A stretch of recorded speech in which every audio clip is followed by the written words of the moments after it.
होता है जब एक बच्चे को बचपन में डिसिप्लिन नहीं किया जाता। आपने कई ऐसे बच्चे देखे होंगे जो बहुत ही जोर जोर से चिल्लाते हैं या रोने लग जाते हैं जब उन्हें कोई चीज नहीं मिलती, बहुत जिद्दी होते हैं या इम्पल्सिव होते हैं, कभी भी कुछ भी कर देते हैं। इस तरीके के जो बिहेवियर्स होते हैं ना, these are very dangerous and these aggressive behaviours can indicate कि चाइल्डहुड में इन बच्चों को अच्छे से डिसिप्लिन नहीं मिला है। तो मैं आपको बताऊंगी आज कुछ ऐसे साइंस जिनसे आप पता लगा सकते हैं कि बचपन में किसी बच्चे को शायद डिसिप्लिन नहीं किया गया था, तभी आज वो अडल्टहुड में ऐसे बिहेव कर रहा है या कर रही है। Number 1, excessive demanding behaviour. हर बात पर अगर आपने कोई ऐसा इंसान देखा है जो बार बार आपसे डिमांड कर रहा है, डिमांड्स रख रहा है, मुझे ये चाहिए, ये ऐसे होना चाहिए, मुझे नहीं पता, बस ये करके दो। अगर ऐसी लाइंस आपको सामने वाले से सुनने को मिल रही हैं, then that definitely means कि बचपन में इस बच्चे की पिटाई नहीं हुई है, क्योंकि ऐसी डिमांड्स वही बच्चा रख सकता है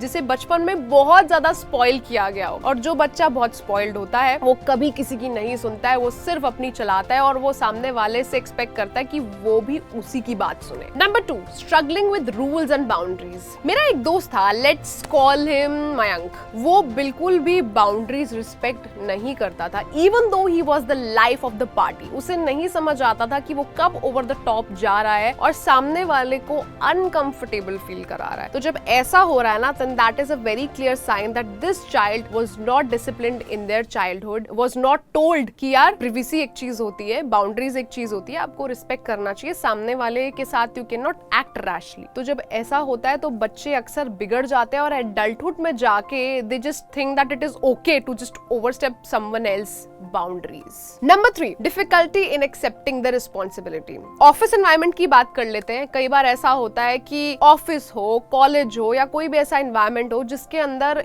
एक ऐसा शख्स होता है जो रिस्पॉन्सिबिलिटी लेने से इनकार कर देता है। अब कुछ लोग उसको कहेंगे यार उसके अंदर लीडरशिप क्वालिटी नहीं है। मैं आपको बताऊंगी कि उस बच्चे को डिसिप्लिन नहीं किया अच्छे से, क्योंकि वो रिस्पॉन्सिबिलिटी से भाग रहा है, उसे फर्क नहीं पड़ता, उसे बस भागना है, क्योंकि he or she is not even willing to own up to his or her mistakes. वो या तो किसी और इंसान पे वो चीज डालेंगे या फिर कंप्लीटली डिनाई कर देंगे, यार हमें तो नहीं पता ये कैसे हुआ, हमें तो नहीं आता। And that is a very toxic behaviour, be it your work environment, be it your cool college environment, be it your private life. Responsibilities लेना बहुत ही ज्यादा इंपॉर्टेंट है, that makes you grow as a person, you also get to experience a lot of things. लेकिन अगर आप वही नहीं करोगे तो आप सामने वाले के ऊपर सारा बर्डन डाल रहे हो, and these people are literally a burden on others. Number 4, poor impulse. अब जिन लोगों की इम्पल्स पुअर होती है वो डिलेड ग्रेटिफिकेशन का कंसेप्ट नहीं समझ पाते, या फिर लॉन्ग टर्म गोल्स के बारे में इनको कोई आइडिया नहीं है। क्यों?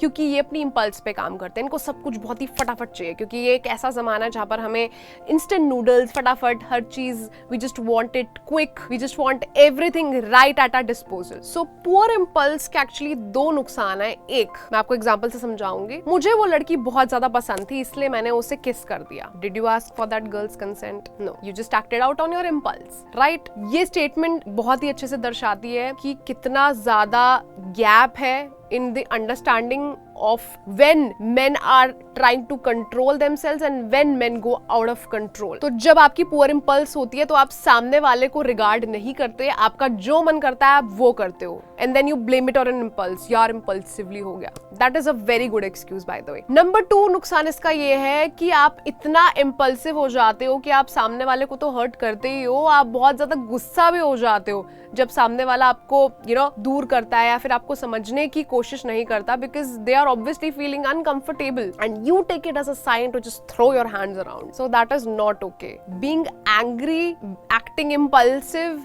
is absolutely off the charts and this shows कि ये बच्चा जो है बचपन में इसकी डिसिप्लिन जो है बिल्कुल लैक करती है, इसकी पिटाई नहीं हुई है। Number 5, difficulty handling criticism. देखो क्रिटिसिज्म ना 2 तरीके के होते हैं। एक होता है कंस्ट्रक्टिव क्रिटिसिज्म, जो कि इंसान तब देता है जब वो वाकई चाहता है कि आप तरक्की करो, अच्छा करो, और उसे बोलने का तरीका होता है, आप बहुत ही प्यार से, बहुत जेंटली बोलते हो कि यार ये चीज अच्छी थी, आप इसको और इंप्रूव कर सकते हो, आप में वो पोटेंशियल है। एक तो हो गया ये तरीका।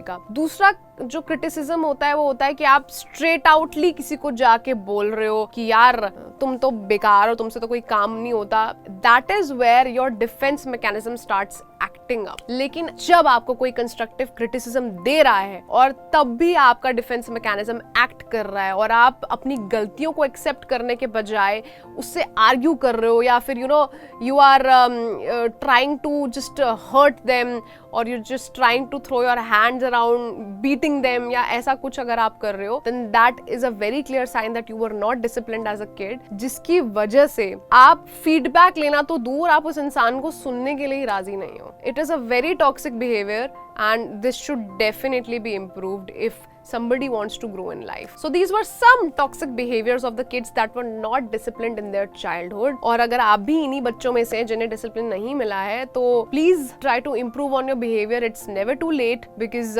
we don't want another burden in the society now, do we? So on this note, I'll be ending this video. If you liked it, then please keep showering us with your love.